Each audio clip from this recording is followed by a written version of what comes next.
62번 양도 가능 신용장에 대한 설명으로 옳지 않은 것을 골라봐라 되어 있는데, 신용장에 대한 문제는 다양하게 이렇게 출제가 되지만 유독 양도 가능 신용장 부분에서의 출제 비중이 다른 것에 비해서는 꽤 높죠. 자, 그러면 1번. 자, 신용장은 국내 또는 국외에 있는 1인 또는 2인 이상의 제2수익자에게 양도할 수 있다. 맞습니다. 근데 이것도 나중에 응용돼 가지고 양도 가능 신용장은 국외로 양도가 불가능하다 이렇게 나올 수도 있으니까 조심하시고요. 그다음에 2번 신용장의 일부를 양도할 때에는 부보 비율이 원신용장의 부보 비율보다 항상 낮아야 된다 되는데, 이건 틀렸어요.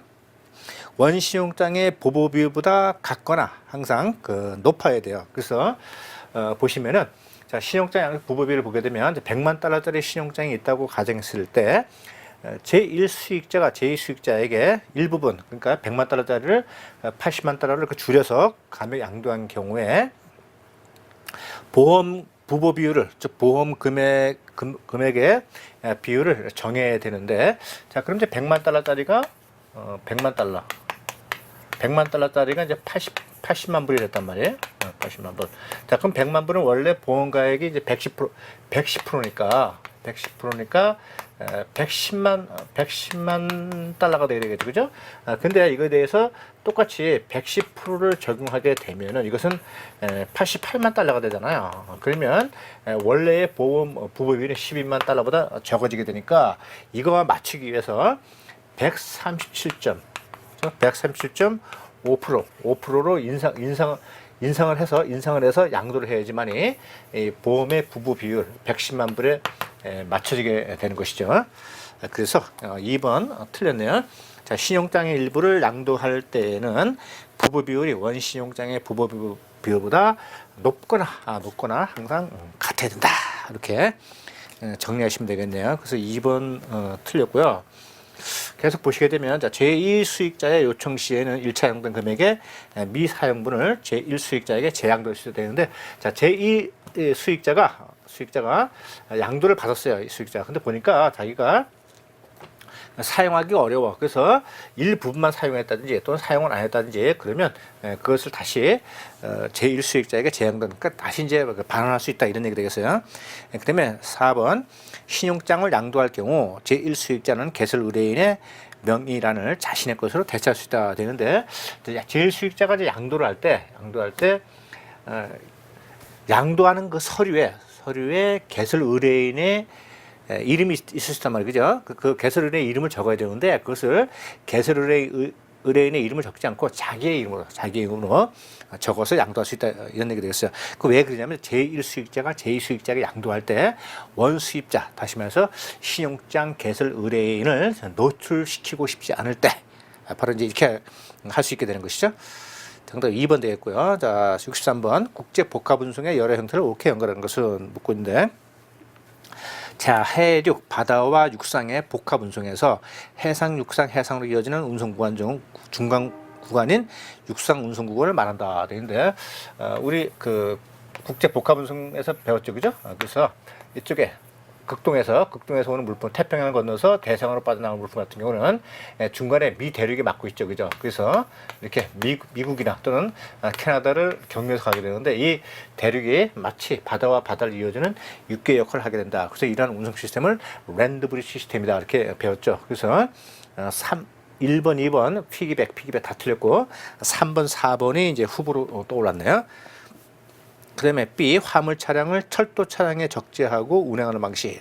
이것은 피기백이라고 배웠죠. 그러니까 3번 랜드브리지 시스템, 4번 랜드브리지 시스템 돼 있는데, 지금 3번이 지금 브로디가 되어 있네요. 브로디. 그래서 이거 틀렸고, 그래서 4번이 바로 정답 되겠네요. 이런 것들은 끝까지 가지 않고 벌써 A, B만 딱 보고도 벌써 랜드브리지 피기 시스템 나오면 바로 정답을 고르고 넘어가셔야 돼요. 사실 63번 같은 문제는 보너스에 해당하는 문제고, 한 2급 정도에나 어울리는 그런 문제가 되겠습니다. 이런 거 틀리면은 기본적으로 공부가 안 돼 있다, 스스로 반성을 하셔야 되겠습니다.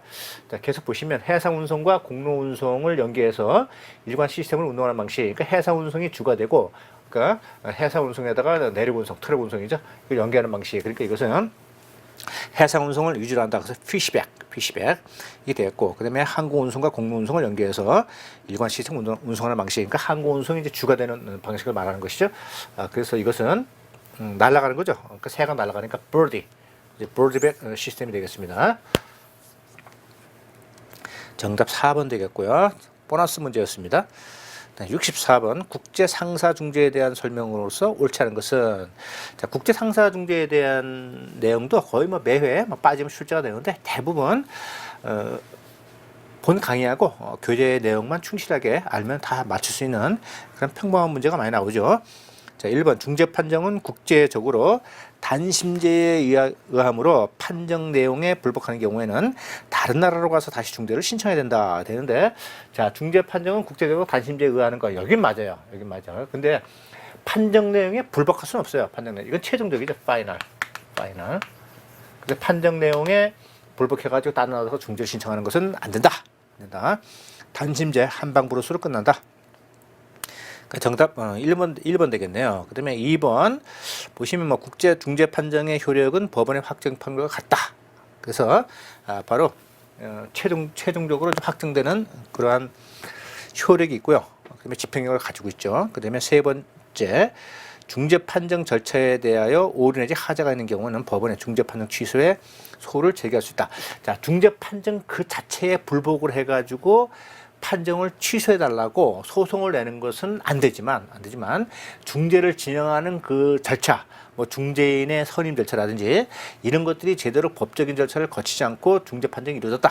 이랬을 경우에는 그 절차상의 하자를 이유로 해서 중재 판정을 취소해달라고 소송을 제기할 수 있어요. 이건 맞습니다.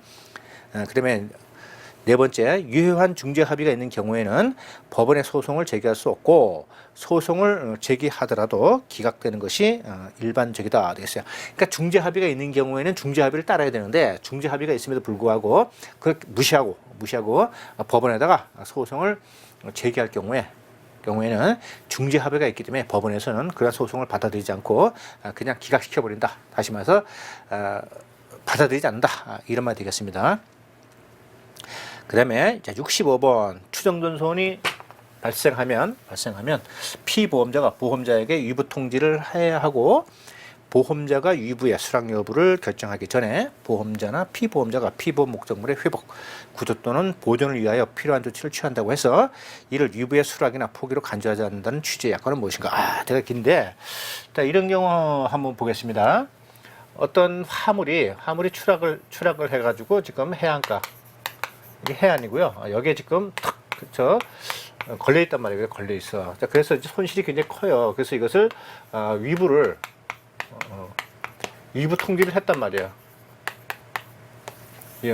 추정분선이다. 그래가지고 자, 위부 통지를 했고요. 근데 위부 통지한 상태에서 혹시라도 이것이 더 쓸려 나갈까봐 뭐 안전 조치를 취했단 말이에요. 안전 조치. 그러면 이러한 그 피보험자가 피보험 목적물의 보존하거나 또는 구조를 쉽게 하기 위해서 이제 조치를 취했다고 해서 이것이 위부를 하지 않겠다는 의사로 간주되어서는 안 된다 이런 얘기죠. 그래서 실질적으로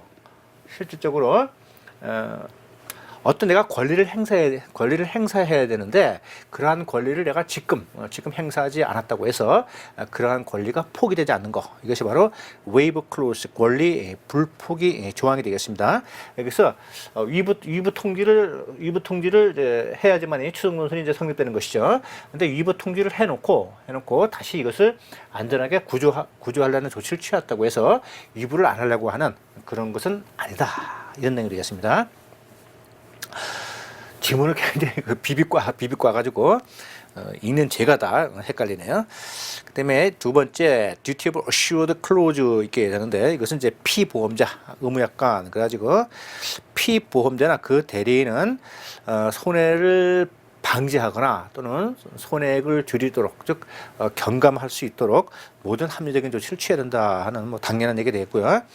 그러면 reasonable dispatch clause, 신속 조치 약관이 있게 되는데 이것은 보험의 담보 기간 중에 어떤 손해가 발생하게 되면은 그 사실에 대해서 피보험자는 보험자에게 뭐 신속하게 통지하거나 합리적인 대응 조치를 취해야 한다는 약관.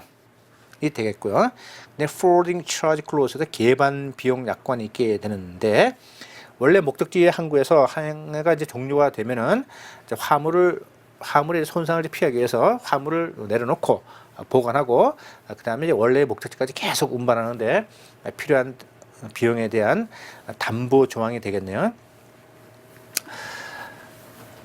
그래서 지금 1, 2, 3, 4번, 자, 1, 2, 3, 4번에 대한 이런 약관에 대한 정의 이런 것들은 심심찮게 시험에서 나올 수 있게 되니까 자, 65번 문제도 웨이브 클로스 이후에 2, 3, 4번 언제든 나올 수 있으니까 꼼꼼하게 잘 챙겨주시기 바랍니다.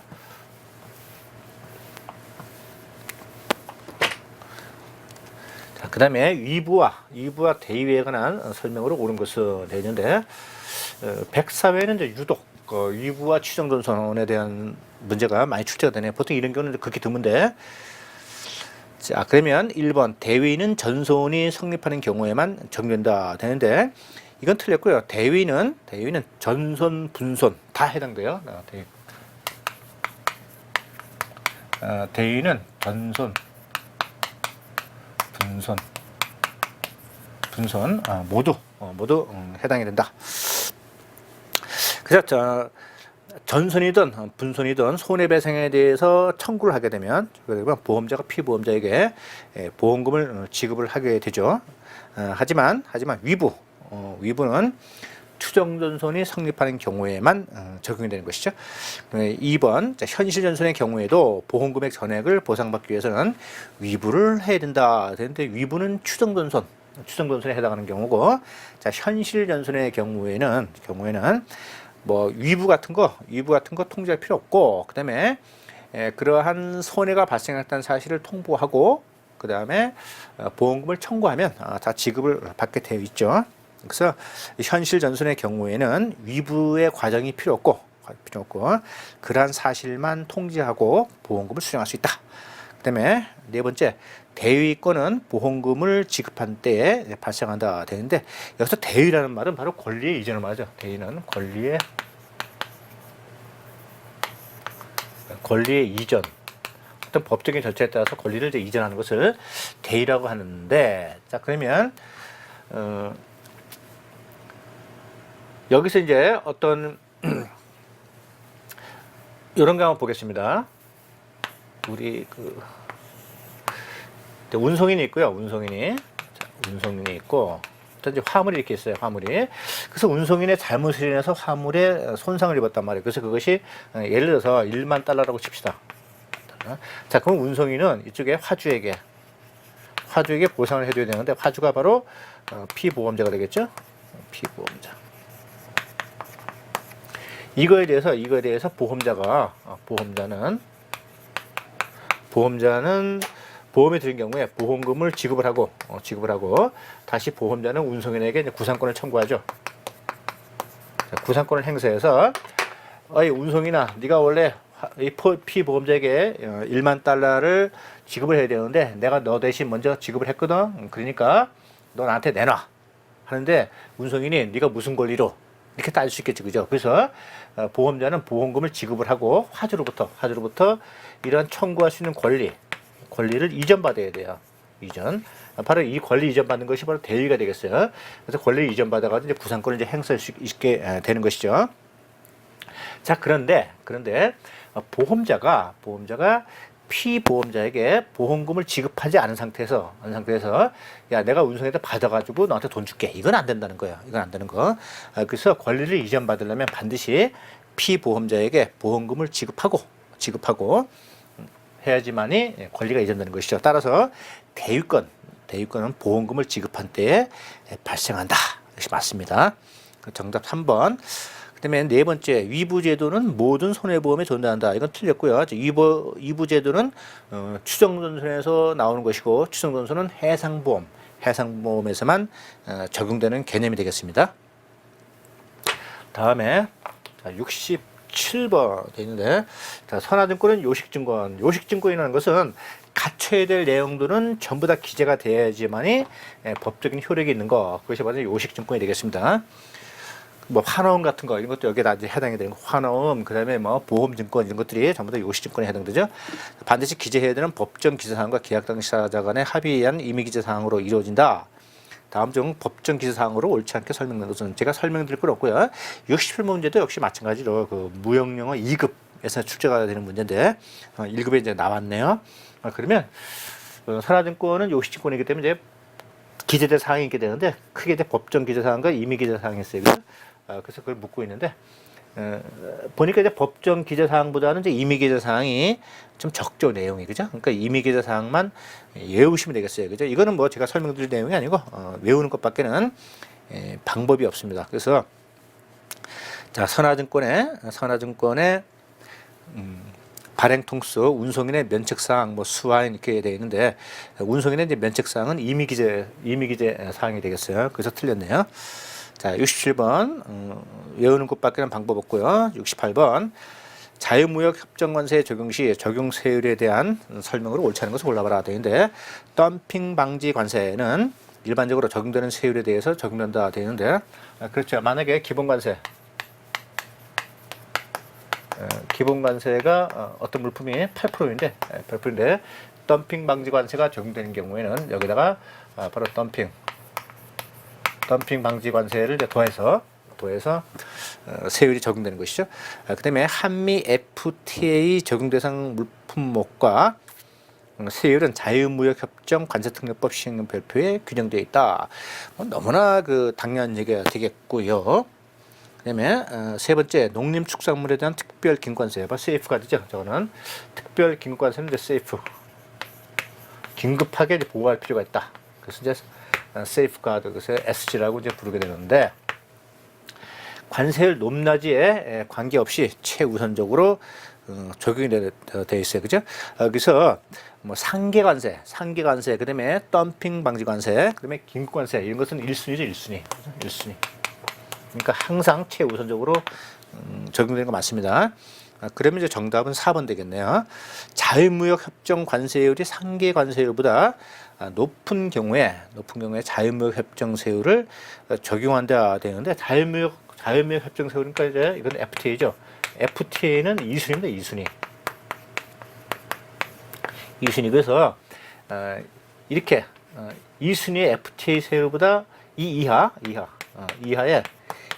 세율이 FTA보다 낮을 경우에 이제 우선 적용되는 것이죠. 그래서 상계 관세보다 높은 경우에 자유무역협정세율을 적용하는 것이 아니고 자유무역협정세율 FTA가 2순위인데 이거보다 낮은 경우에 한해서 우선 적용된다. 이렇게 이해하시면 되겠습니다. 다음 69번 우리나라의 운송주선에 관한 설명으로 옳은 것은 현재 우리나라의 운송주선업은 해운법상 해상운송주선업과 항공법상 항공운송주선업 및 화물유통 촉진법상 복합운송주선업으로 3분되어 있다 되는데 자, 우리나라 운송주선인에 대한 내용 그래도 굉장히 낯이 익죠, 그죠? 맞습니다. 103회 2015년 2회가 되겠죠. 103회에 출제되었던 그런 유사한 문제가 되겠습니다. 그래서 이제 국제물류주선업자에 대한 내용이 되겠는데, 자, 1번 이거 틀렸어요. 예전에는 이렇게 3분되어 있었는데 이것이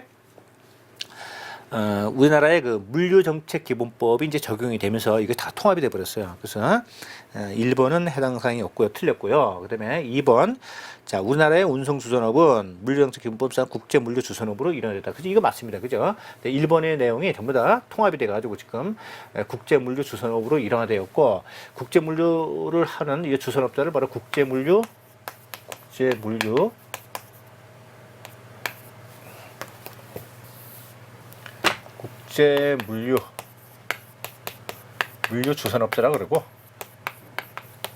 주선업자라 그러고 보통 그냥 포워더 이렇게 부르죠. 포워더라 그러고 뭐 다른 말은 또 다시 뭐 복합운송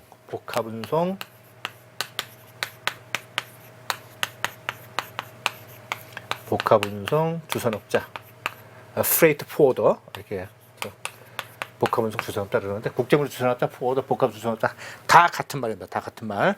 근데 실무적으로는 그냥 보통 포워더 이렇게 부르죠. 그래서 2번 맞네요. 3번 국제물류주선업을 영위하기 위해서는 해양수산부 장관의 허가를 받아야 된다. 되는데 해양수산부 장관의 덜컥 그죠? 답일 것 같죠? 그게 아니고 지자체장, 그러니까 서울특별시장 또는 광역시장 또는 시도지사, 특별시장, 그다음에 광역시장 또는 시도지사에게 허가를 맡아야 된다. 그다음에 운송주선업자는 선사나 항공사의 태립, 운임료를 사용한다. 이게 아니고요. 자체죠, 자체. 그죠? 이건 뭐 기본에 해당하는 내용이 되어 있고요. 운송주선업자는 선사나 항공사의 태립이 아니고 운임료율이 아니고 자체의 운임료율을 사용한다.